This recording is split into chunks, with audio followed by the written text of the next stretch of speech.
Ya, baik, selamat sore semuanya. Sore Bu, Iya, puji Tuhan semua dalam keadaan baik-baik ya semua. Oke, baik. Kemarin kita sudah bahas tentang pengertian dewasa sedikit ya, Bapak Ibu.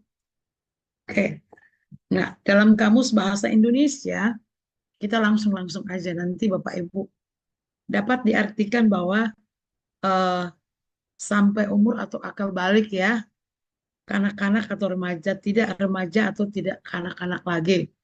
Nah, yang berikutnya dewasa itu menurut kamus bahasa Indonesia adalah eh, menurut bahasa Indonesia adalah telah mencapai kematangan kelamin. Ya, oke, baik. Berikutnya adalah orang dewasa itu menurut kamus bahasa Indonesia, matang itu adalah tentang apa cara pikirannya, pandangannya dia, ya, dan sebagainya. Oke. Nah, teman-teman, kata kunci, ya di sini juga mendung-mendung di sini ya.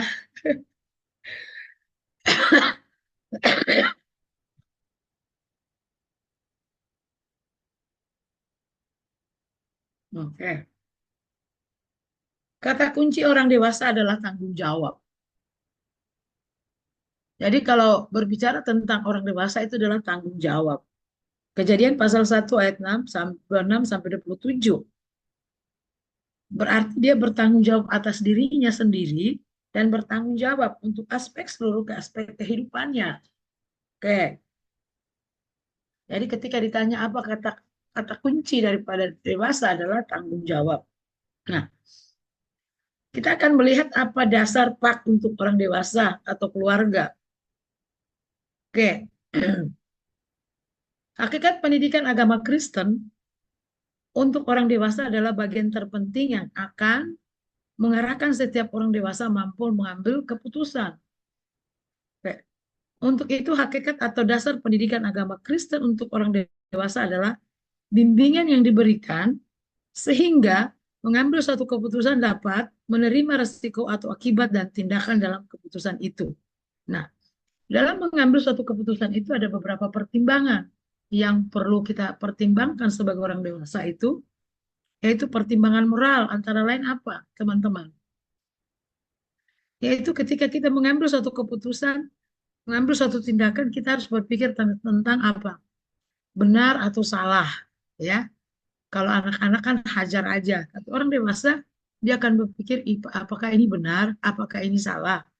Nah, berikutnya, pertimbangan-pertimbangan yang harus dimiliki oleh orang dewasa dalam keputusan, pertimbangan moral adalah baik atau buruk. Ya, berikutnya adalah boleh atau tidak. Ya, jadi ketika kita sebagai orang dewasa dalam mengambil setiap keputusan-keputusan moral, kita harus berpikir bahwa ini boleh atau tidak, ini pantas atau tidak pantas, ya. Itu orang dewasa seperti itu. Nah, lanjut teman-teman, kita akan melihat apa filsafat pak dewasa atau keluarga adalah kita akan melihat berfokus kepada Kristus sebagai pondasi. Jadi filsafat pak dewasa atau keluarga adalah berfokus pada Kristus sebagai pondasi. Jadi pak dewasa itu fokusnya dasarnya adalah Kristus, nggak bisa yang lain, hanya Kristus. Berikutnya adalah Kristus sebagai guru agung. Nah, itu adalah filsafat pak dewasa atau keluarga. Berikutnya, siap Kristus adalah teladan. Oke. Berikutnya adalah filsafat pak dewasa adalah menyatakan amanat agung. Bapak Ibu tahu ya, amanat agung terdapat dalam Matius pasal 28 ayat 19 sampai 20. Pergilah beritakan Injil ya, dan baptislah mereka di dalam nama Bapa, Anak, dan Roh Kudus. Oke. Nah, sekarang kita akan kembali kepada melihat apa maksud dan tujuan pendidikan agama Kristen buat orang dewasa dan keluarga. Oke. Di sini adalah Tujuannya adalah membina keluarga supaya bertumbuh dewasa di dalam Yesus Kristus, ya, serta terlibat dalam melakukan amanat Yesus Kristus, amanat agung. Berarti orang-orang dewasa ini atau yang masuk dalam keluarga Kristen, orang-orang dewasa ini adalah mereka terlibat dalam pelayanan amanat agung Tuhan Yesus Kristus, ya. Dan ada dua hal yang penting yang harus dilakukan oleh keluarga tersebut dapat bertumbuh secara rohani menuju kepada kedewasaan penuh, yaitu kebaktian keluarga dan saat teduh. Bapak Ibu yang dari GBI atau apa semua mengenal tentang mesbah keluarga. Jadi keluarga yang bertumbuh itu secara rohani itu di dalamnya keluarga itu harus ada kebaktian keluarga yang disebut dengan mesbah keluarga. Ya, pasti Mbak dari sebagian dari Bapak Ibu melakukan ini. Ada kebaktian keluarga atau mesbah keluarga. Ya, mesbah keluarga ini tidak harus pagi, tidak harus siang, tidak harus malam. Terserah keluarga itu mau menyempatkan diri kapan waktunya. Kalau mau keluarga itu bertumbuh ya. Oke.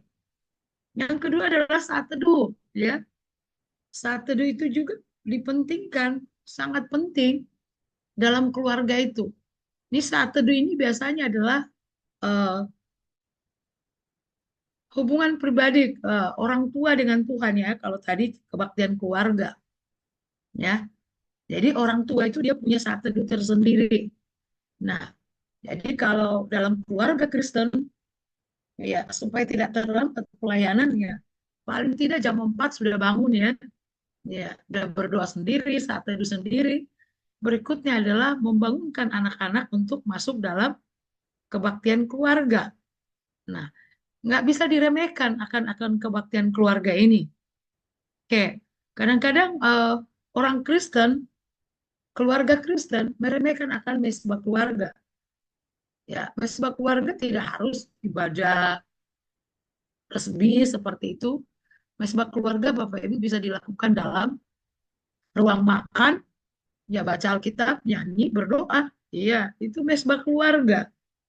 Jadi ada waktu buat keluarga bersama anak-anak ya. Oke. Sehingga dengan adanya saat teduh dan ada mesbah keluarga itu Bapak Ibu, anak-anak kita merasakan kenyamanan di dalamnya. Dia aman bersama keluarganya sebab di dalamnya ada uh, mesbah keluarga. Orang tuanya ada saat teduh. Oke. Nah, berikutnya pendidikan agama Kristen berpusat kepada Kristus adalah pendidikan agama Kristen mengutamakan keselamatan. Tadi kalau berbicara dengan pendidikan agama Kristen adalah mengutamakan keselamatan. Tidak bisa tidak, ya. Makanya eh, dalam Kolose pasal 1 ayat 18, 2 Korintus pasal 5 ayat 17, ya. Dalam 2 Korintus pasal 5 ayat 17, siapa yang ada di dalam Kristus adalah ciptaan yang baru. Yang baru sudah datang, yang lama sudah lalu, ya. Oke. Jadi kalau berbicara tentang pendidikan agama Kristen itu adalah mengutamakan keselamatan. Jadi ketika kita ada pendidikan agama Kristen di rumah, ya, yang perlu kita ajarkan di dalamnya adalah tentang keselamatan. Anak-anak kita harus mengenal siapa Yesus Kristus secara pribadi. Nah, yang berikutnya adalah pendidikan agama Kristen mengajarkan tuntutan-tuntutan dalam hidup yang berpadanan dengan Kristus. Ya, jadi agama Kristen itu uh, harus ada tuntutan-tuntutan di dalamnya, yaitu hidup berpadanan dengan Kristus. Oke, Kolose pasal 3 ayat 17. Oke, nanti Bapak Ibu ringkasannya nanti saya akan kirim kalau sudah selesai ya. Oke, apalagi pendidikan agama Kristen itu untuk pak dewasa, untuk orang dewasa. Mengajarkan bahwa seluruh pendidikan kekristenan berpusat kepada Yesus Kristus. Ya, oke. Berikutnya, apalagi pendidikan agama Kristen itu mengevaluasi seluruh kehidupan mulai kehidupan Kristus dan pelayanannya.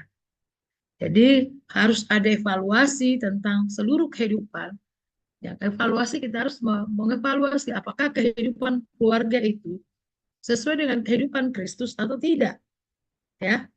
Oke, baik.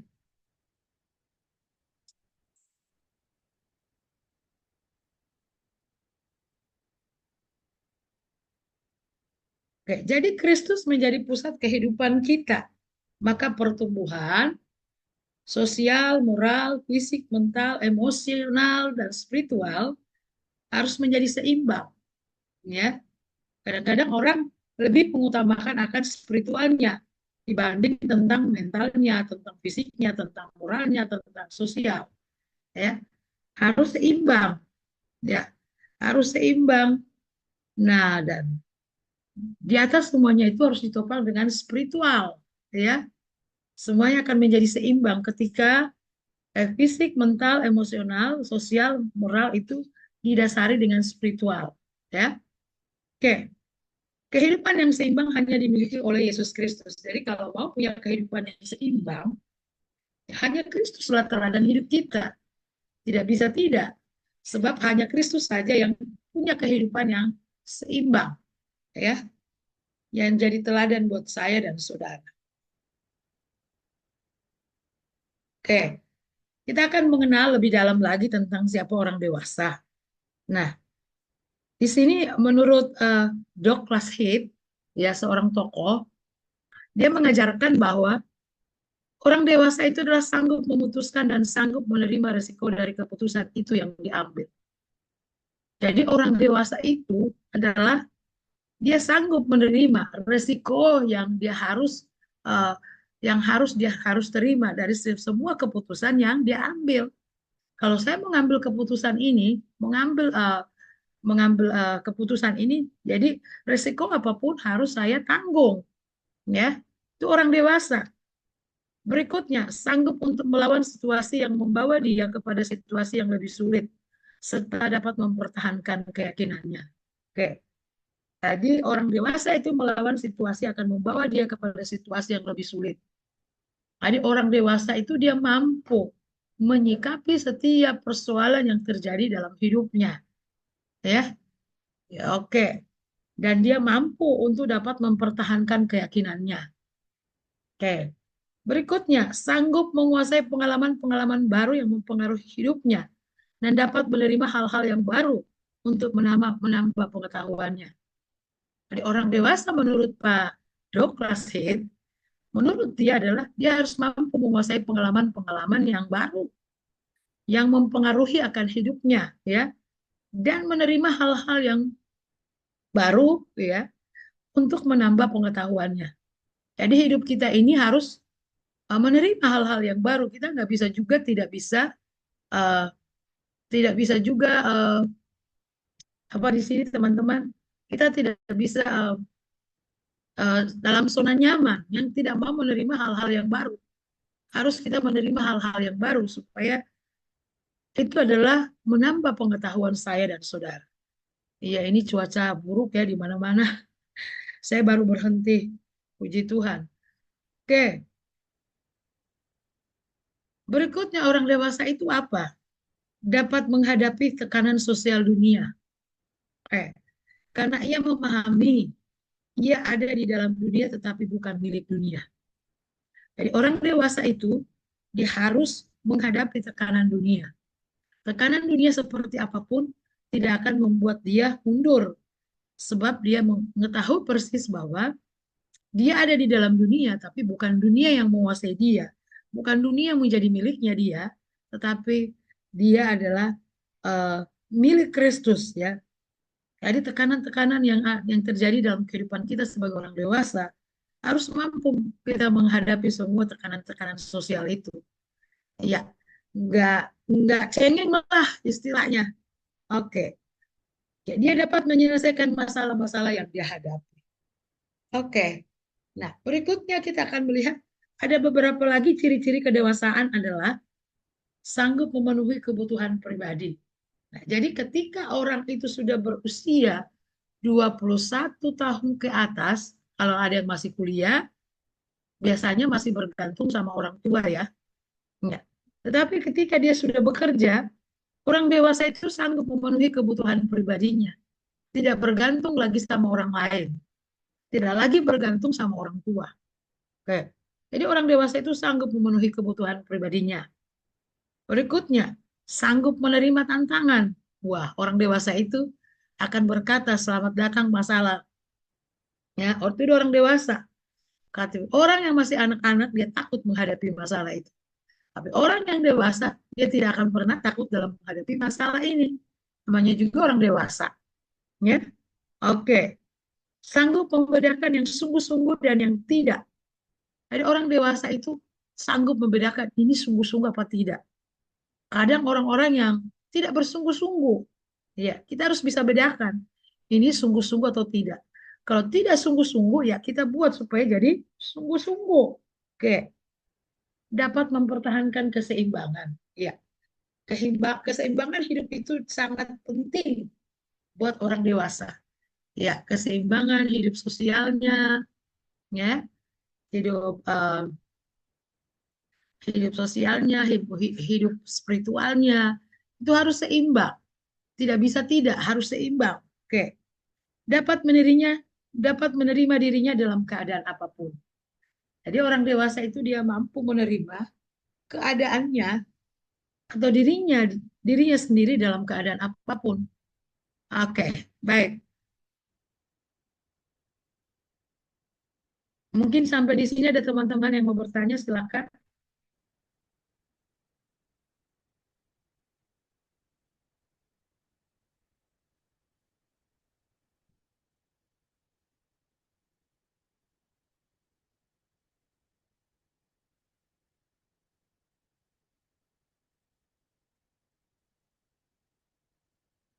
Teman-teman ada pertanyaan atau langsung?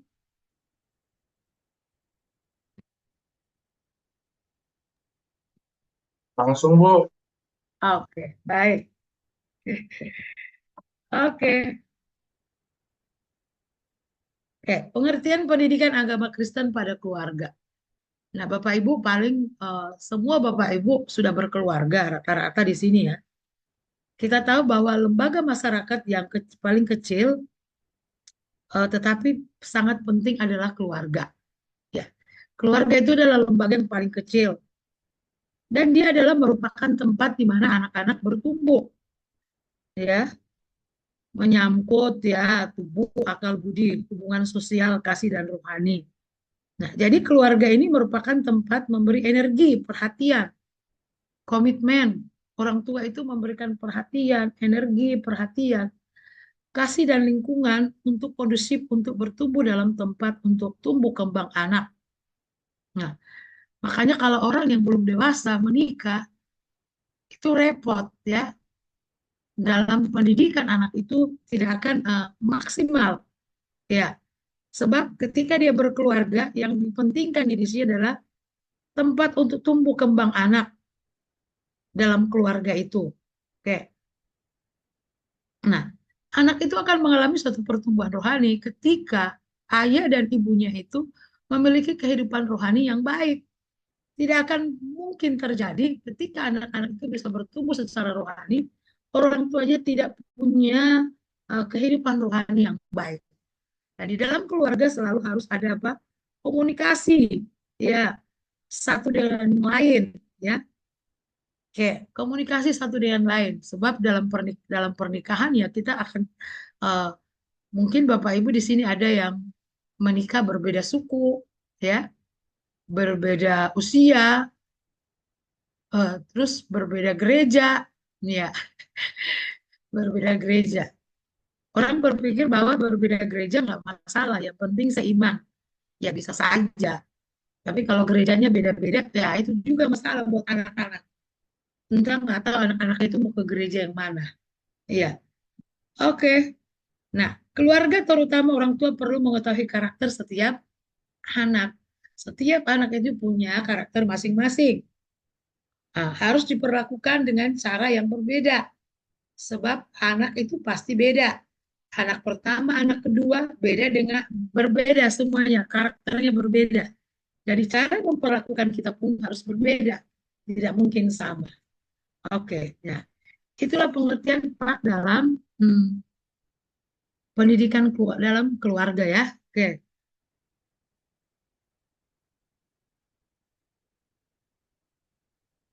oke. Kadang-kadang di sini adalah eh, keluarga itu sering orang tua memaksakan kemauannya kepada anak. Ya, iya. Saya mengajar bimbingan konseling, banyak anak-anak yang curhat. Mereka ngambil jurusan bukan karena kemauan mereka, tapi karena kemauan orang tua. Jadi saya ngajarin kepada mereka ya sudah, mungkin orang tua berpikir bahwa biaya yang cukup, orang tua bisa mencukupi kamu kalau ngambil prodi komunikasi. Kalau kamu ngambil kedokteran, mungkin kamu akan mentok di tengah jalan sebab orang tua tidak punya dana. Nah, itulah kadang-kadang orang tua selalu memaksakan keinginan kita kepada anak. Ya, tapi kadang-kadang kita memaksakan keinginan kepada anak oleh karena keadaan juga, ya, ya, keadaan. Oke. Anak saya yang kedua maunya apa? Travel, kuliah di travel. Tapi saya lihat biayanya itu mahal sekali. Jadi saya bilang sama dia, untuk mama hanya bisa bayar per semester itu 6 sampai 7 juta. Jadi kalau lebih dari situ mama udah nggak bisa. Dan puji Tuhan dia mengerti keadaan itu, ya. Jadi saya tidak memaksakan dia, tetap memberikan pengertian. Oke, biarlah kita sebagai orang tua tidak memaksakan keinginan kita, tapi memberikan pengertian-pengertian kepada anak kita supaya mereka memahami kita, mengerti keberadaan orang tua juga. Ya, kadang-kadang kebahagiaan dalam keluarga itu tidak tergantung dari orang tua, tapi tergantung dari semua keluarga. Ya, anak menjalankan tugasnya dengan baik, suami menjalankan tugasnya dengan baik, istri menjalankan tugasnya dengan baik, baru akan terciptalah keluarga yang bahagia. Oke, baik. Hmm, kita akan masuk dalam pengertian perkawinan atau pernikahan. Oke. Dalam Ensiklopedia Indonesia, perkataan perkawinan adalah nikah. Sedangkan menurut Kamus Bahasa Indonesia oleh Purwadarmita, kawin. Persetujuan laki-laki dan perempuan menjadi suami istri, nikah, perkawinan, pernikahan. Selain itu, Horby menjelaskan bahwa marriage the union of two person of husband and wife. Ini berarti bahwa pernikahan adalah berstatusnya dua orang sebagai suami istri. Nah, pernikahan adalah ikatan batin antara seorang pria dan seorang wanita sebagai suami dan istri dengan tujuan membentuk keluarga rumah tangga yang bahagia kekal berdasarkan ketuhanan yang Maha Esa. Oke, ikatan lahir batin pria dan wanita dapat dijelaskan berikut. Ikatan lahir adalah ikatan yang nampak mengikat antara suami istri, oke, yang diatur sesuai dengan peraturan undang-undang perkawinan. Nah, kemudian ikatan batin merupakan ikatan yang tidak nampak secara langsung karena ini merupakan ikatan psikologis, ya, antara perasaan seorang istri dan seorang suami. Oke, ikatan ini terwujud adanya paksaan tetapi berdasarkan hubungan cinta kasih antara suami dan istri. Nah, jadi ikatan lahir dan batin ini tidak terwujud dalam pernikahan, maka hal ini dapat menimbulkan masalah-masalah yang mengakibatkan pertengkaran demi pertengkaran, bisa ranjang dan akibat-akibat buruk lainnya.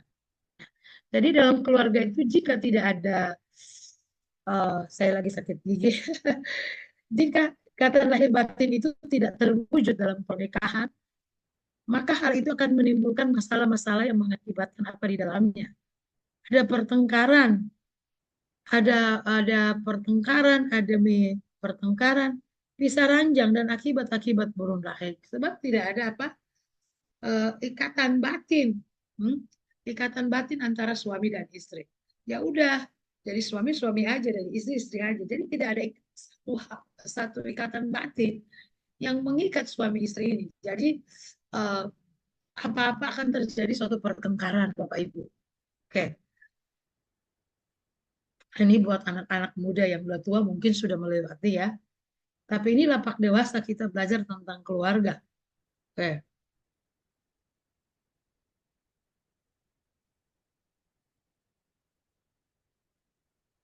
Nah, ini adalah tugas gereja untuk membina para keluarga, para orang dewasa, untuk mereka memahami pernikahan yang sesungguhnya.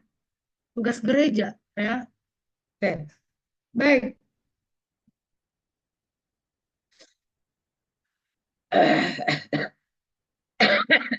Nah, Bapak Ibu,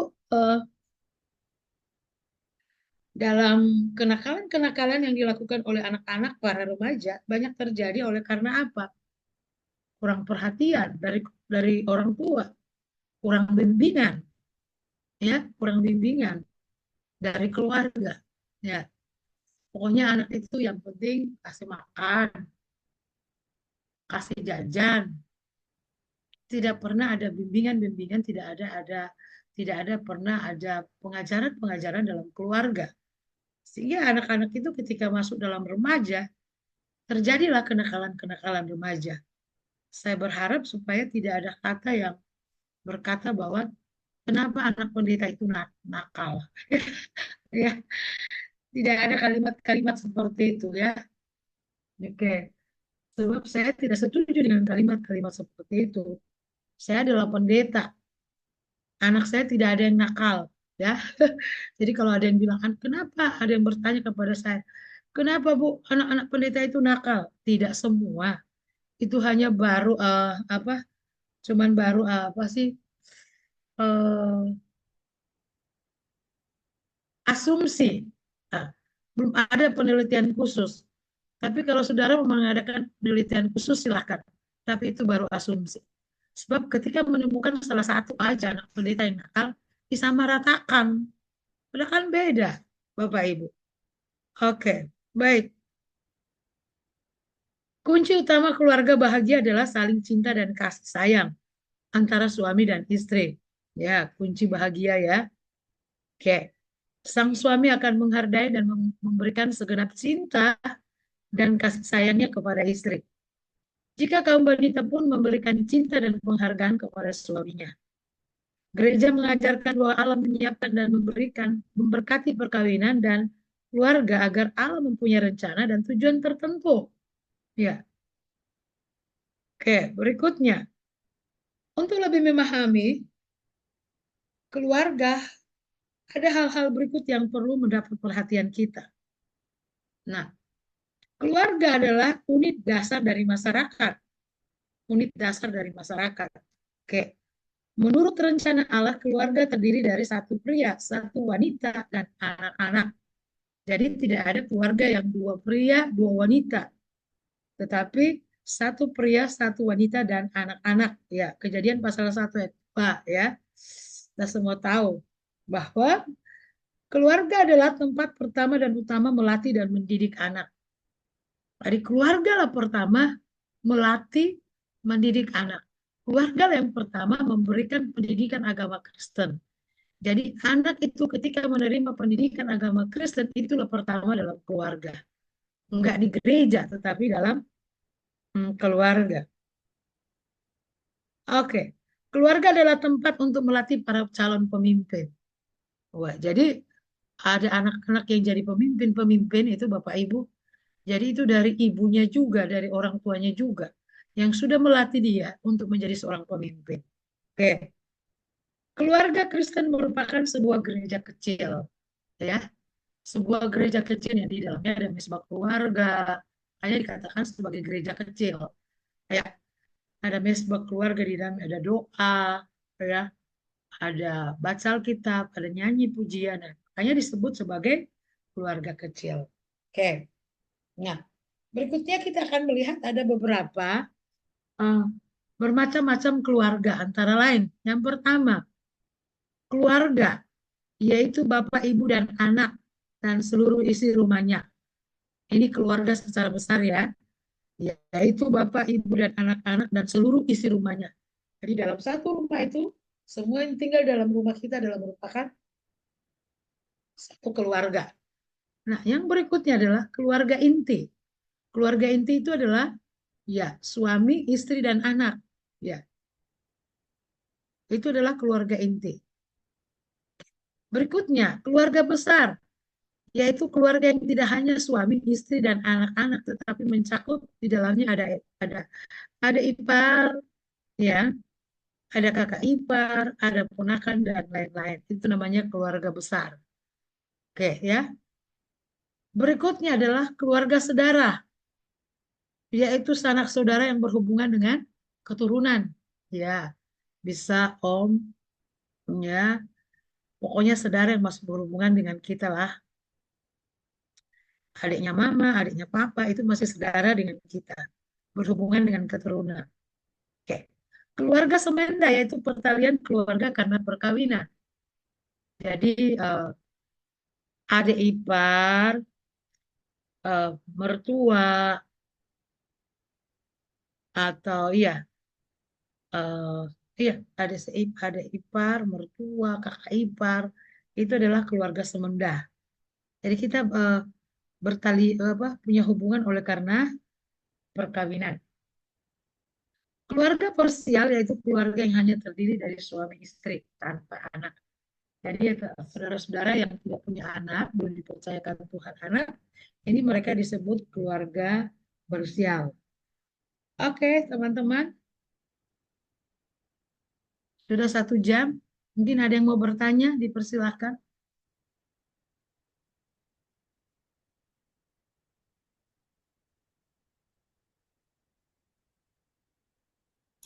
Kalau Saya Bu, tidak ada langsung saya Bu mau bertanya Bu.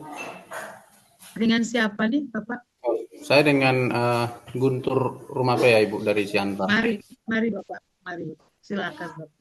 Iya Bu, tadi apa yang di sebelum apa namanya tadi tentang peran suami dan istri itu ya yang saya mau tanyakan Ibu. Tadi kan agak terlalu cepat tadi Ibu menjelaskannya. Jadi saya juga tadi kurang dapat tentang suami istri yang melakukan peranannya masing-masing apa peranannya dengan baik itu maksudnya seperti apa Bu? Maksudnya itu tadi kan yang Ibu jelaskan itu secara teori-teorinya. Nah, untuk praktikalnya itu seperti apa yang kita maksudnya peran suami istri itu yang mau dilakukan itu untuk bisa mendidik anaknya itu dengan benar gitu. Terima kasih Bu. Oke, oke. Baik Pak, itu nanti akan ada terakhir ya Pak ya. Tadi saya menjelaskan secara umum. Nanti kita akan dapat terakhir ya. Terakhir. Ya, peran suami istri sebagai apa? Tugas dan tanggung jawab seorang istri, tugas tanggung jawab suami, atau mau sekarang juga nggak apa-apa. Itu sebab dia nanti akan terakhir-terakhir, Pak. Tadi saya berbicara tentang secara umum dulu, bahwa suami harus melaksanakan tugasnya sebagai tugasnya sebagai seorang suami, dia harus bisa melaksanakan tugasnya sebagai seorang istri, dia harus uh, melaksanakan tugasnya sebagai seorang istri. Nah, apa-apa deh saya sekarang ya, apa-apa Bapak udah penasaran kali. Iya, supaya bisa dilakukan ya. Oke, di sini dikatakan untuk suami bertugas sebagai apa? Suami adalah sebagai kepala keluarga, ya. Semua kita tahu bahwa Efesus pasal 5 ayat 23. Ya. Suami adalah sebagai kepala keluarga. Nah, di dalam kepala keluarga di dalamnya adalah mengasihi dan mencintai istri. Wow, ya. Oke. Berikutnya adalah membangun hidup bahagia bersama-sama. Jadi hidup bahagia itu tergantung dari seorang ayah ya, seorang suami. Wow.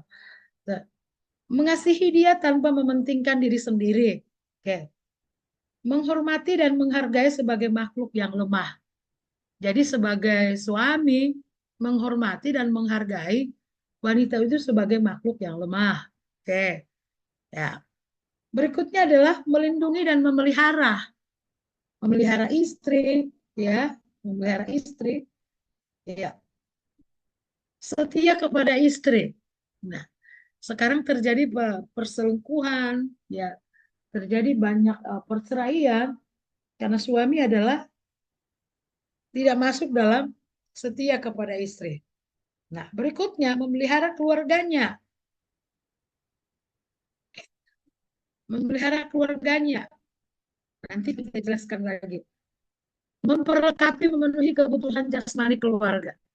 Jadi seorang suami itu dia harus memperlengkapi, memenuhi semua kebutuhan dalam keluarga. Makanya kenapa bapak-bapak kerja pagi, pulang malam. Karena memang ini adalah suatu kebutuhan, suatu tanggung jawab seorang suami yang untuk memenuhi kebutuhan jasmani keluarga. Oke. Jadi kalau suami yang menganggur, dia bukan suami yang bertanggung jawab, ya. Oke. Suami itu harus punya penghasilan. Ya bekerjalah supaya membiayai keluarganya.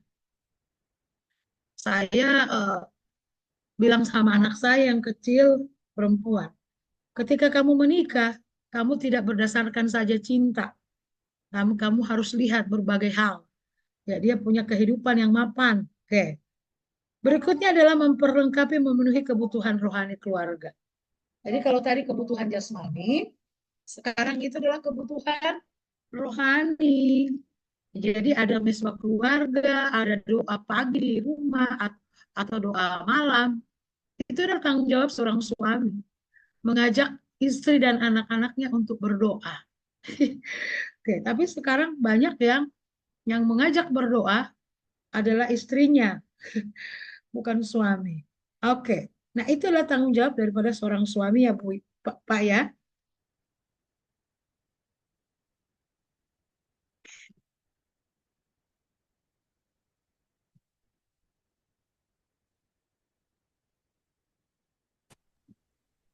Saya boleh Oke, tanya, Bu? boleh. Iya, tadi kan yang masalah kepala keluarga harus kerja, Bu ya.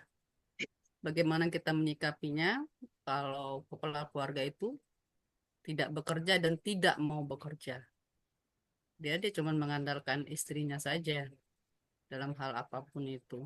Bagaimana dia mau memenuhi kebutuhan jasmani, apa rohani dia, jasmani aja dia nggak penuhi. Itu yang pertama. Yang kedua, boleh dua, Bu ya. Eh, Tadi ciri-ciri dewasa saya sempat catat dikit, dapat menyelesaikan permasalahan sendiri. Nah, dia menyelesaikan masalah sendiri aja, dia nggak sanggup, apalagi untuk menyelesaikan kebutuhan istrinya atau anak-anaknya. Jadi saya punya teman juga itu, suaminya nggak mau sama sekali kerja. Jadi dia cuma mengandalkan istrinya aja. Cukup kasihan sih, tapi dia masih bertahan sih sampai sekarang. Itu aja, Bu, terima kasih. Oke, baik. Terima kasih pertanyaan yang sungguh-sungguh sangat bagus. Bagaimana menyikapi kalau ada suami yang tidak bekerja? Nah, itu suami yang tidak mengerti tanggung jawabnya, Bu. Makanya itulah tugas gereja untuk membina supaya orang-orang dewasa ini dibina, dia tahu tanggung jawabnya sebagai seorang suami itu apa. Dia harus menghidupi keluarganya. Ini karena kurang pembinaan, Ibu. Sangat disayangkan ketika ada suami yang tidak bekerja. Sebab tugas tanggung jawab seorang suami tadi membiayai keluarganya loh. Kasihan istrinya itu. Bisa cepat mati kalau saya bilang. Iya loh. Iya. Bisa cepat mati. Aduh, saya nggak kebayang. Mm-mm. Nggak kebayang kalau suami itu tidak punya penghasilan. Terus dia hidup hanya bersama istrinya. Sedangkan suami itu yang punya penghasilan itu harus lebih daripada istrinya. Kalaupun mungkin ada, ya itu kan kesepakatan ibu. Kalaupun tidak, waduh, itu sangat perlu saya doakan itu. Kalau enggak, bapak ibu, bapak itu disuruh ikut tak dewasa. Biar dia tahu tanggung jawabnya dia sebagai seorang suami, dia menghidupi kebutuhan keluarganya. Terus untuk apa dia jadi seorang suami kalau dia tidak mencukupi kebutuhan istri dan anak-anaknya? Nah, itulah dulu mungkin waktu menikah, ya asal suka suka aja ya, asal cinta saja, tidak banyak pertimbangan-pertimbangan yang dilakukan. Dia Iya. dia belum dewasa, Bu, berarti. Tapi sudah menikah. Itu, Iya, tapi belum makanya dewasa. kalau boleh suruh ikut pak dewasa Bapak. Biar supaya nanti kalau diskusi dengan Pak John lah yang diskusikan sama dia. Bapak kalau menikah itu harus sudah dewasa harusnya. Nanti Ibu Diana Sebab ajak aja makan-makan sama Pak Guntur. Pak Guntur yang bayarin. Bukannya yang ngusulin, yang bayarin. oke. Oh, kita jaraknya jauh-jauh ya. Ibu Diana di Sumatera ya? Di Tangerang, Ibu. Oh, Tangerang masih dekat dong. Ya, masih dekat kampus. Masih masih bisa janjian. Cuma saya kalau janjian juga waktu saya ya. Di rumah ada yang diurus ya. Iya. Tapi Hmm. masalahnya dia sering banget dikasih modal sama istrinya itu. Pertama dimodalin mobil untuk nge-grab. Itu pun nggak nggak dia apa maksudnya dia ada masalah dengan penumpangnya. Selesai dimodalin lagi sama istrinya beternak lele, nggak juga berhasil. Dimodalin lagi istrinya beternak bebek atau ayam, nggak juga. Jadi kasihan juga sih sama teman ini. Kita Hebat juga dia, bingung. Bu. Hah? Istri Dimodalin yang kuliah hebat. aja dulu berarti. Iya, Daripada beternak. iya hebat loh dia. Iya, Modal jadi kuliah enak kan kali nanti dia itu dididik. ya, punya istri yang Iya, luar biasa itu. Kita sampai makanya bingung juga aku mau kasih akui itu. hebat. Kalau saya akui hebat, saya sendiri tidak akan seperti itu. Maaf. Hmm. Makanya waktu ada psikologi pendidikan, kan ada anak-anak yang bertanya, Bu, saya punya teman, kerjaannya marah-marah, kata-katanya kasar. Saya bilang, itu pacar kamu ya? Kata dia, iya, putusin aja. Jangan sampai kamu mencoba-coba menikah orang yang kasar. Iya, sebelum lebih lebih baik sebelum menikah kamu putusin. Ya, masih banyak lelaki yang baik-baik di dunia ini, ya. Ya, kalau dari muda dia sudah kasar, dari muda dia sudah berkata-kata jorok, ya kasar sama perempuan. Oh, saya bilang tinggalin aja, putusin aja. Mending nggak punya pacar daripada punya pacar seperti itu. Iya, soalnya saya adalah perempuan yang mengakui tidak mau wanita itu diperlakukan semena-menanya oleh seorang pria. Saya nggak mau. Ini Saya kembali bagus. tadi ini Bu, apa yang ditanyakan Ibu Dina itu cukup menarik. Mm-mm. Tadi saya lihat dari mungkin dari Ibu sepertinya kalau hal itu terjadi mungkin tidak Ibu terima. Ya, karena itu Mm-mm. tadi saya lihat dari Ibu ekspresi Ibu kalau itu terjadi di keluarga Ibu tidak terima. Tapi itulah kenyataan yang ada. Iya, Itulah makanya kenyataan yang ada. hebat. Lalu sikap kita seperti apa, Bu? Tadi seperti apa Ibu seperti tidak terima? Apakah cerai atau bagaimana? Oke, Terima kasih. kalau saya tidak pernah mengharuskan orang cerai. Ya, kalau saya sih bilang sama istrinya harus memberikan pembelajaran kepada dia. Jangan apa-apa diberi modal. Apa-apa diberi modal. Bilang saja sama suaminya bahwa kamu harus punya penghasilan sendiri. Jangan apa-apa dari saya. Untuk apa kamu jadi suami? Ya, kalau saya tidak pernah mengharuskan orang untuk cerai. Kalau pisah sementara saya mau. Sebab saya punya orang juga berkonsultasi dengan saya. Dia setiap kali malam dipukul sama suaminya. Kata dia, aku mau cerai atau tidak? Nggak usah. Bisa untuk sementara. Tunggu dia bertobat. Ya, sebab kalau saya bilang cerai, saya apa, tidak mengikuti perintah Tuhan. Itulah sebabnya, Pak. Sebelum menikah itu kenapa harus ada perkenalan, ada pacaran, ada tunangan untuk mengenal pribadi itu, Pak. Tapi kalau sudah terlanjur, ya itulah resiko yang harus dia terima oleh seorang istri.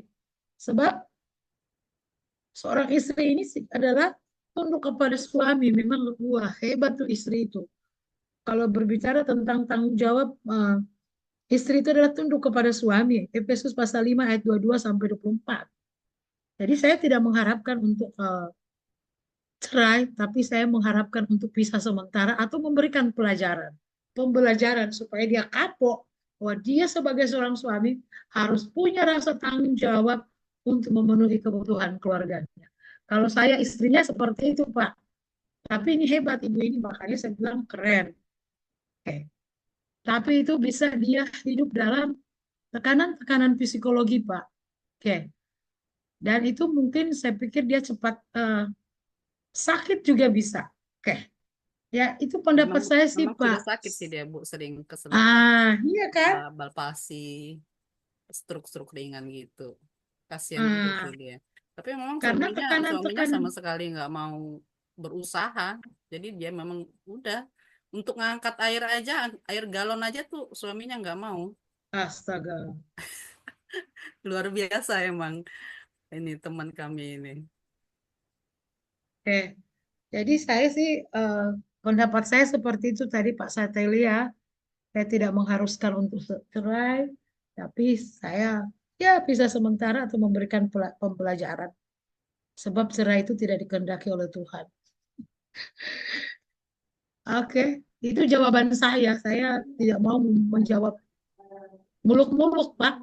Sebab untuk menjalani hidup seperti tadi kayak ibu tadi itu berat. Makanya dia sampai stroke, sampai sakit, ya. Karena dia selama ini hidup dalam tekanan-tekanan yang tanpa dia sadari itu dia tertekan sendiri. Oke. Ada tekanan-tekanan sendiri saya aja Bapak Ibu, saya kena autoimun. Katanya itu bisa berdasarkan karena stres. Tapi kata teman saya itu stresnya itu stres yang dulu, akumulasinya sekarang. Karena 13 tahun yang lalu suami saya stroke. Jadi saya pas di ICU, aku stres juga, depresi juga. Suami saya stroke, masa saya santai-santai hidup saya. Nah, kesini saya bisa mengimbangi hidup saya, tetapi sudah sempat stres waktu dia sakit itu. Jadi ya sekarang munculnya katanya ya udahlah nggak apa-apa. Jadi saya jalani aja hidup saya ini, mampu menerima segala keberadaan saya. Ya kalau saya sakit autoimun ya puji Tuhan. Yang penting saya masih diberi kesempatan untuk mengajar. Ya sekalipun semua saya tutup-tutup Bapak Ibu. Ini tangan-tangan saya nih lihat putih-putih. Kalau saya pergi keluar pakai celana panjang, puji Tuhan muka saya tidak kena. Jadi hanya kaki dan tangan. Dan puji Tuhan tubuh saya sudah mulai membaik. Ada yang bayar suntikan, sekali suntik itu 1 juta. Oke, itu pendapat saya ya, Bapak Salatieli. Daily ya.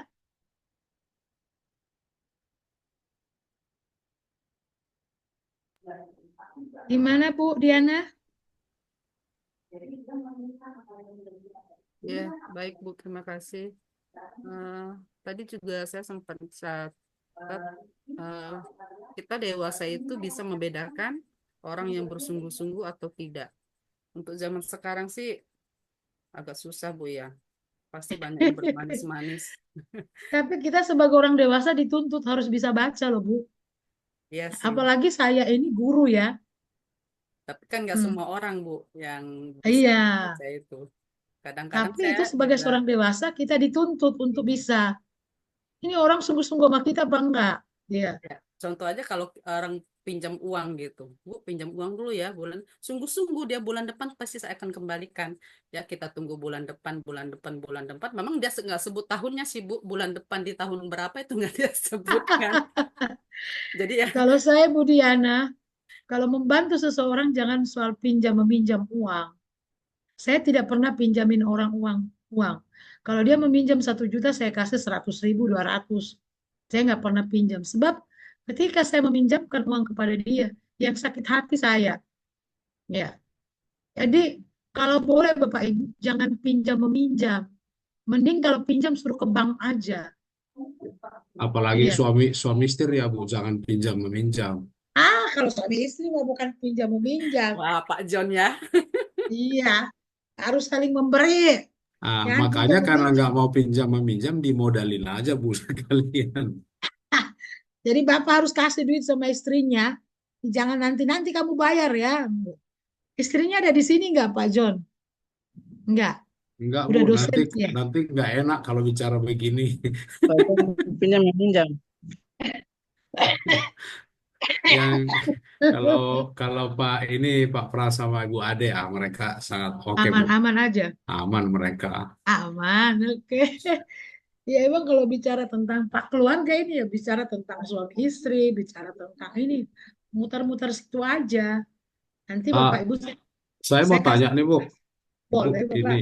ini tadi kan definisi pernikahan, bersatunya pria dan wanita dalam ikatan lahir batin, kan Hmm, kira-kira itu yang saya tangkap. Lahir itu menyangkut kepada hal yang kelihatan kasat mata seperti secara undang-undang, itu ya Bu ya, iya, legalitas. iya, Kemudian secara batin kan ini kan yang sulit ya Bu ya, iya. psikologinya apa semua. Jadi apakah kita akan membahas juga di mata kuliah ini saran-saran apa, pendekatan apa, atau hal apa yang kita harus pastikan sebelum orang menikah menyangkut kepada hal-hal yang lahir dan batin ini? Sebenarnya di dalam diktat saya nggak ada sih Pak. Enggak ada ya Bu Ah, ya. ah, ah. Nanti Karena akan kan itu dibahas. mengantisipasi kan Ibu. Kalau yang Hmm. Ibu Nanti Diana ini akan katakan dibahas tadi yang oleh terjadi. Pak John saja ya. Itu mata kuliahnya saya bingung apa nyebutnya Bu. Lahir batin gitu, mata Iya, kuliah lahir nanti batin. Bapak akan lihat apa pengertian lahir batin. Ya, nanti Bapak Ibu akan saya suruh kasih tugas untuk presentasi masing-masing. Nah, jadi tugasnya itu Bapak Ibu ada yang keluar apa pernikahan beda gereja, pernikahan beda usia, pernikahan beda suku. Nah, ada yang bertanya kenapa Bu nggak pernikahan beda agama? Ya nggak boleh itu nggak usah dibahas-bahas. Iya. Kalau yang beda agama kan memang nggak boleh, nggak usah dibahas. Kalau nggak bisa nggak boleh nggak usah. Jadi dalam Pak Dewasa saya suka cuma suruh mahasiswa beda gereja, beda suku, beda usia. Sebab kalau usia berbeda jauh juga, Bapak Ibu itu akan terjadi kendala-kendala juga. Kalau beda penghasilan Bu. Hah? Kalau beda penghasilan kan sesuai kesepakatan, Pak. Sebelum menikah kan sudah. Tapi Kan ya, ada fenomena juga sekarang Bu, perjanjian pranikah. iya, yang baru ya, up to date sekarang. Iya, banyak sekali kan sebelum menikah udah bikin perjanjian pranikah gitu loh Bu.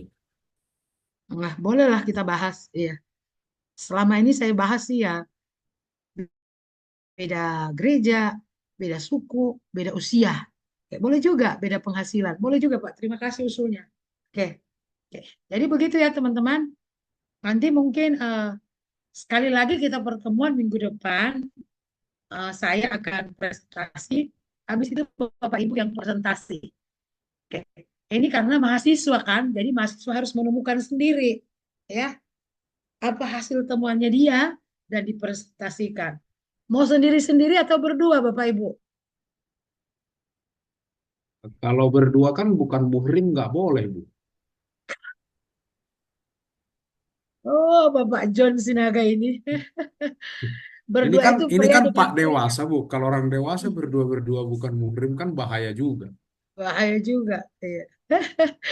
Ya udah sendiri-sendiri lah. Pak John milihnya sendiri, bagus lah. Supaya lebih lama, lebih banyak kita bahas. Bisa aja Pak John. Bagaimana pendapatnya Pak Olmen? Pak Olmen senyum-senyum dari tadi. Ya benar juga Oke. Pak. Kalau berdua-berdua kan agak bingung kita. Tapi kalau saya nanti Bu, beda suku dah Bu. Karena saya orang Batak sama Jawa. Dulu dah.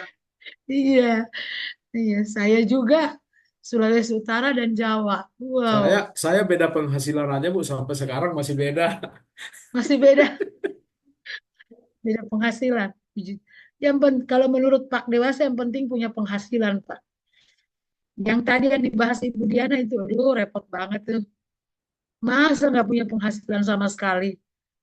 Kasihan istrinya sampai stroke.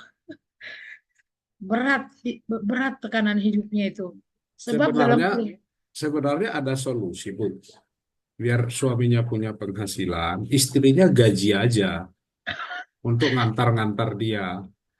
nanti disetor lagi ke istrinya, kan tetap dia bekerja dan berpenghasilan. Iya. Cuman tadi dia disuruh Grab aja nggak jalan juga. Mm-mm. Aku punya keluarga kayak begitu sih.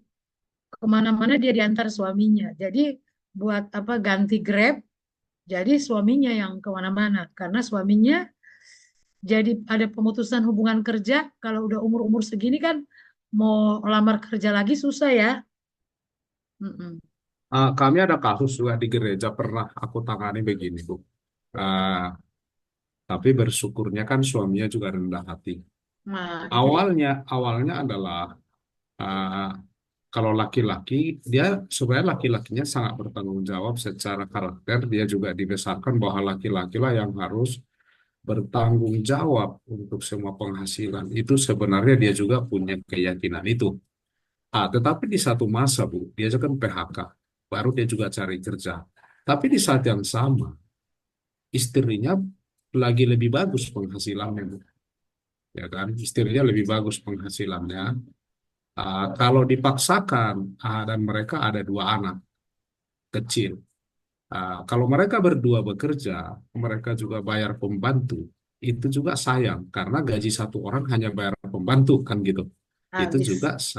akhirnya kami putuskan waktu itu adalah, tapi aku bersyukur suaminya rendah hati, suaminya aja jaga anak di rumah. Karena kalau penghasilan istrinya saat itu lebih tinggi, kan lebih terpenuhi kesejahteraan mereka. Tetapi memang nggak gampang. Yang aku hargai dari suaminya adalah suaminya juga rendah hati, tetapi kami bagi, Bu, juga ada bagian dari istrinya untuk tetap menghormati suaminya, menghormati Mm-mm. dalam arti kan di hadapan semua orang. Itu kan, tapi nggak mudah, memang itu situasional kami Iya. menyebutnya. Di kemudian hari, sambil suaminya daripada anak-anak diurus oleh pembantu, kan lebih bagus diurus bapaknya juga. Jadi bapaknya lah yang antara anak, ibunya tetap masak pagi apa semua antar ke sekolah apa. Dan aku lihat akhirnya rumah tangga itu bagus juga, Bu. Sampai sekarang sih dua-duanya udah bekerja, walaupun istrinya tetap lebih tinggi penghasilannya karena kan waktu suaminya itu berhenti kerja kan karirnya pasti mandek ya, Bu ya. Iya. Sementara istrinya kan karirnya pasti menanjak terus, jadi Naik. ketinggalan karir lah gitu. Tapi aku lihat mereka berdua juga bisa kelola dengan bagus, selama istrinya juga menghormati suaminya, tetapi di saat yang sama suaminya juga nggak minder, jangan minder dengan keadaan itu gitu loh, Bu. Aku lihat sih sejauh ini mereka berjalan baik dan anak-anak tetap hormati. Oke, puji Tuhan. Nah, ada kasus-kasus seperti ini kan buat menambah kita pengalaman Bapak Ibu. Nanti kalau ada kasus-kasus di gereja kita, bolehlah seperti Pak John Sinaga ini. Karena di gereja saya baru ada satu sih, suaminya tidak ada penghasilan, tapi suaminya ya itu tadi, ngantar-ngantar istrinya kemana-mana. Tapi puji Tuhan anak-anaknya udah pada kerja. Nah, jadi di gereja saya kasusnya hanya seperti itu. Itu di gereja saya ya. Bersyukur ada kasus seperti ini yang dialami oleh Pak John Sinaga. Dan dia boleh berbagi kepada kita. Oke teman-teman, mungkin ada lagi yang mau ada pertanyaan.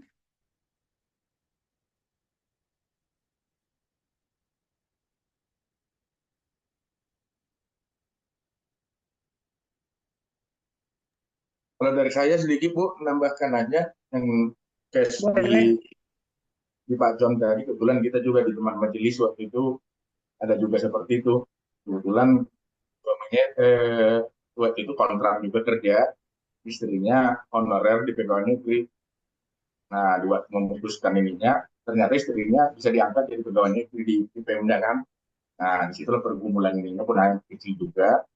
Hanya ya berbesar hati lah yang ininya, karena ngurus anak untuk ini jadi kita usulkan waktu itu di rapat majelis itu yang memberi saran aja teman-temannya agar lebih menginikan di pelayanan karena istrinya kan udah pegawai negeri di Pemda itu kan lebih ini, jadi tidak selamanya mungkin ya situasional juga Bu, kalau memang laki-laki harus bekerja nih benar, tapi kan masa yang dari Pemda yang udah pegawai negeri ditinggalkan, nah yang laki-laki yang masih kontrak malah yang jadi maju kan. Itu dulu saran kita, ini mereka terima sampai sekarang juga bagus juga, mungkin mirip dengan cerita Pak Jod. Itu Bu. Ininya. Oke, terima kasih Pak. Iya, ya. Ini mereka berdua adalah suami istri yang ngerti. Sudah dewasa ya, mengerti tugas dan tanggung jawab sebagai seorang suami, seorang istri. Tadi yang Pak John bilang ada suaminya sangat rendah hati. Memang kalau laki-laki ini kalau rendah hati aman-aman dalam keluarga. Tapi kalau suaminya sombong, ah nggak mau, gengsi ah. Ya itulah yang membuat kekacauan dalam rumah tangga. Nggak mau ah kalau saya sebagai seorang pria kok harus di rumah dan mengurus rumah tangga. Padahal itu kan pekerjaan rumah adalah pekerjaan bersama, bukan hanya pekerjaan istri. Ya, suami harus bisa membantu istri juga. Ya. Memang repot ada suami-suami yang tidak pernah bantu istrinya nyuci piring. Kalau ada pembantu sih nggak apa-apa. Tapi kalau nggak ada pembantu ya usahakanlah suami ikutan bantu cuci piring lah. Ya, kalau ada pembantu puji Tuhan. Kalau nggak ada kasihan istrinya kelelahan sendiri. Oke, kalau penghasilannya banyak ya kita bisa sewa pembantu. Oke, baik. Ada lagi teman-teman memberikan pandangan pendapat? Saya ya Bu, mungkin pandangan ya Bu, Boleh. Bu Uh-uh. ada. Oh iya, Ya, Bapak Ibu Eli. ya. Terima kasih sebelumnya ya Bu Ada ya. Pak Dewasa ini dari awal waktu kita sampaikan dan kita dengarkan, mungkin ini memang bisa kita lakukan ketika dengan eh, di konseling bersama gitu ya Bu ya. Karena memang kalau ini tidak berdua duduk, eh, misalnya apapun kasusnya, mungkin dengan duduk berdua di konseling itu akan membantu baik suami maupun istri, baik tentang kepada tadi mesbah itu tadi saat teduhnya segala macam itu kan kesepakatan ya Bu ya. Jadi kalau suami dan istri duduk di konseling biasanya contoh kita di gereja kita itu baik tentang keuangan, tentang pekerjaan, tentang bagaimana melakukan parenting, itu semua biasanya kita konseling berpasangan dan juga ada perpribadi karena kadang-kadang seorang suami itu pun ada juga egonya. Jadi suaminya dikonseling oleh bapak-bapak, istrinya dikonseling oleh kita para istri gitu. Jadi kemudian disatukan lagi dalam konseling berdua ketika sama-sama mungkin sudah dibantu perpribadinya gitu Bu. Jadi yang kita temukan ketika ada masalah apapun waktu dua-duanya dikonseling baik pribadi maupun berpasangan itu biasanya sangat punya pengaruh. Pak dewasa ini sangat eh, bisa nyambung kepada pasangan suami istri itu mungkin pengalaman saya Bu Ada ya. Terima kasih Bu Oke, Ada. baik. Ya, Bu. Itulah gereja ada, nanti kalian ada mata kuliah pastoral counseling. Ya. Pastoral counseling sebab memang itu adalah keluarga-keluarga dewasa, keluarga-keluarga Kristen itu adalah tanggung jawab gereja. Jadi ketika ada keluarga-keluarga yang punya masalah, punya kendala-kendala seperti tadi Pak John Sinaga, ikut di dalamnya, ikut memberikan saran-saran, ya, sehingga suaminya boleh mengerti keberadaannya, istrinya boleh mengerti. Jadi memang dalam keluarga itu perlu konseling, itu perlu, makanya ada pastoral konseling. Saya kan ngajar konseling, bimbingan konseling. Saya katakan kepada mahasiswa bahwa kita jangan merasa bahwa kita tidak perlu kita tidak perlu seorang konselor. Semua orang butuh konselor. Saya aja sendiri butuh konselor, ya kan? Ya. Sebab dengan adanya saya punya konselor, paling tidak saya bisa bercerita pokok-pokok doa saya, ya. Paling tidak semua eh, isi hati saya ini keluar. Sebab kalau ketika orang itu datang kepada seorang konselor, Bu, dia cuma cerita aja, itu udah 50% masalahnya udah selesai. Udah lega. Nah, makanya di gereja itu harus ada pelayanan pastoral counseling. Harus harus ada jam-jamnya. Tidak bisa mengabaikan pelayanan pastoral counseling itu, Bu. Supaya bagaimana keluarga-keluarga ini bisa terbina. Mereka menjadi orang tua yang bertanggung jawab, suami bertanggung jawab, istri yang bertanggung jawab. Jadi memang perlu, Bu, di gereja itu uh, pastoral counseling.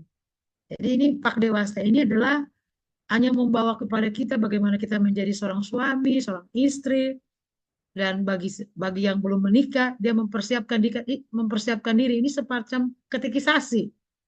Tapi bagi para kita orang tua ini persiapan buat kita berbagi sama anak kita. Ya, supaya anak kita itu ya mereka tidak menikah oleh karena cantik, oleh karena apa. Saya selalu katakan sama anak-anak saya dua kan, udah pada ini belum menikah mereka. Selalu saya katakan bahwa ya harus cari istri yang takut akan Tuhan. Ya aduh, pokoknya orang bilang, aduh ibu ada enak ya anakmu udah besar-besar. Pergumulannya pun beda. Dulu waktu kecil pergumulannya beda, udah besar pergumulannya juga beda. Jadi begitu ya Pak, Bu. Jadi dalam gereja itu perlu ada konseling.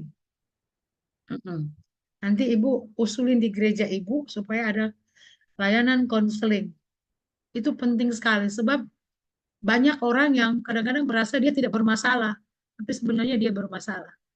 Iya, jangan merasa kita mampu. Kalau saya sih kadang-kadang saya merasa butuh juga orang orang konselor saya. Ya mungkin dia bukan lebih pintar dari aku, mungkin lebih tua, ya. Sebab ibu gembala sidang kami yang secara senior lulusan SD yang zaman-zaman dulu. Tapi kan lulusan SD zaman-zaman dulu kan itu sudah sekolah tinggi-tinggi itu. Hikmatnya luar biasa. Oke, baik. Begitu ya Bu Eli. Oke, Ya, terima kasih Bu Ada. iya. Yang gembala-gembala diharuskan di gerejanya harus ada pastoral counseling. Layanan konseling itu bagus sekali membantu para jemaat-jemaat kita. Ya, khotbah nggak cukup. Ya, khotbah nggak cukup. Jadi harus ada layanan bimbingan konseling. Sebab banyak keluarga-keluarga yang punya masalah ya, kayak tadi kata Pak John Sinaga, penghasilan beda itu masalah juga. Semua masalah, ya. Tapi kalau ada konseling, maka mereka akan memahami dan mengerti, dan ketika mereka memahami dan mengerti, mereka bisa mampu menerima segala keberadaan yang mereka harus hadapi. Itu namanya orang dewasa. Oke teman-teman, tinggal 7 menit lagi. Ada lagi mau bertanya? Saya harus keluar 6:30. Nanti, Saya tuh ada sedikit tadi ya, lupa. Itu buat ibu-ibu, kalau kita dicerita bapak-bapak nih, kan ibu bilang tadi bantu cuci piring, nyapu, apalah pekerja rumah tangga.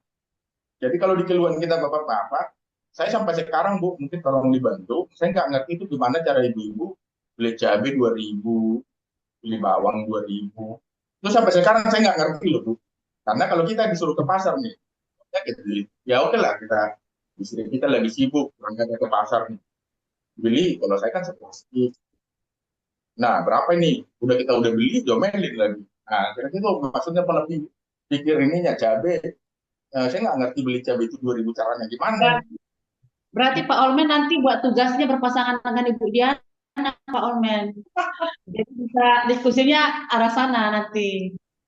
Saya pikir hanya saya, karena ternyata bapak-bapak di tempat saya juga ada beberapa orang juga yang mengeluhkan itu. Mungkin ibu-ibu yang di sini bisa membantu jawaban buat kita Bu, biar ada nanti sharing di gereja. Ya. Itu sama nggak ngertinya Bu, kenapa ibu-ibu bisa naik ke lantai mall 9 lantai bolak-balik hanya untuk cari beda harga 500 perak dan nggak capek. Saya nggak ngerti Bu. iya, Iya benar itu Pak John. Saya juga ngalamin yang sama. ya. Oke, sebab 1.000 atau 2.000 itu buat ibu-ibu sangat berharga, Pak. 1.000, Tapi 2.000 itu. kalau di Metro Mini kan nggak gitu Bu. 1.000, 2.000 tidak terlalu harga bagi Bapak Ibu kan. Sekarang Metro Mininya udah nggak ada, Pak. Oke, ya, karena memang ibu-ibu ini dibuat sebagaimana mungkin uang itu untuk mencukupi setiap bulan, Pak. Saya karena sebagai ibu, wah saya buat supaya tiap bulan saya bisa bayar listrik, saya bisa bayar rumah, puji Tuhan rumahnya ada lunas. Saya bisa ngangsur mobil. Jadi saya atur sedemikian rupa uang Wah belanja itu supaya cukup. itu Pak Olmen bisa beli mobil ternyata Pak, didukung aja hemat cabai. Kalau jadi Iya, mobil mah Bisa aja Pak oke. John. Beli cabai 2.000. Oh, ini Pak kebanyakan atau lalu sedikit ya? Pak Olmen mungkin nanti ada mata kuliah khusus untuk itu Pak, untuk belanja cabai Pak. Karena kita udah beli capek-capek Pak, kita diomelin lagi. Berarti Ini masih harus Bu Ada mungkin buat tugas tambahan Bu Iya. tentang yang dibilang Pak Olmen tadi. perbedaan pendapat tentang belanja gitu Bu. Itu pengalaman banget itu Pak Olmen itu. Oke, iya makanya dalam keluarga itu banyak sekali muncul masalah-masalah, kendala-kendala. Ada aja, pencet odol aja bisa masalah, ya. Ya, sama letakin handuk ya, Bu.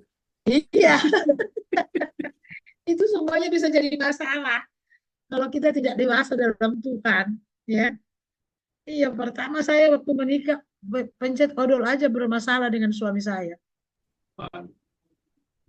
Oke, jadi seperti itu. Makanya dengan adanya pengalaman saya berumah tangga juga ya, saya ngajar-ngajar seperti ini. Cuman suami saya kan 12 tahun, 13 tahun lalu sudah stroke. Jadi ya beliau hanya bisa khotbah, jadi dia tidak bisa melaksanakan tugasnya untuk bantu-bantu saya.